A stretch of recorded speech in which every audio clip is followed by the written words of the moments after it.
নমস্কার। প্রশ্ন, কবিগুরু রবীন্দ্রনাথ ঠাকুর।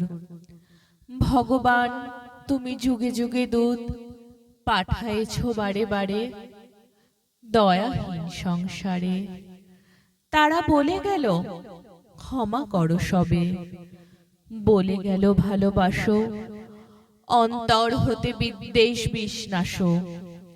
বরণীয় তারা স্মরণীয় তারা, তবুও বাহির দ্বারে আজি দুর্দিনে ফিরানো তাদের ব্যর্থ নমস্কারে। আমি যে দেখেছি গোপন হিংসা কপট রাত্রি ছায়ে হেনেছে নিঃসহায়ে। আমি যে দেখেছি প্রতিকারহীন শক্তের অপরাধে বিচারের বাণী নীরবে নিভৃতে কাঁদে।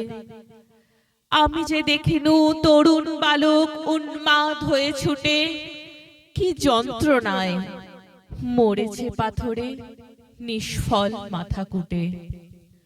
কণ্ঠ আমার রুদ্ধ আজিকে বাসি সঙ্গীত হারা, অমাবস্যার কারা লুপ্ত করেছে আমার ভুবন দুঃস্বপনের তলে। তাই তো তোমায় শুধাই অশ্রু জলে, যাহারা তোমার বিষাইছে বায়ু নিভাইছে তব আলো। তুমি কি তাদের ক্ষমা করিয়াছ? তুমি কি বেসেছ ভালো? নমস্কার।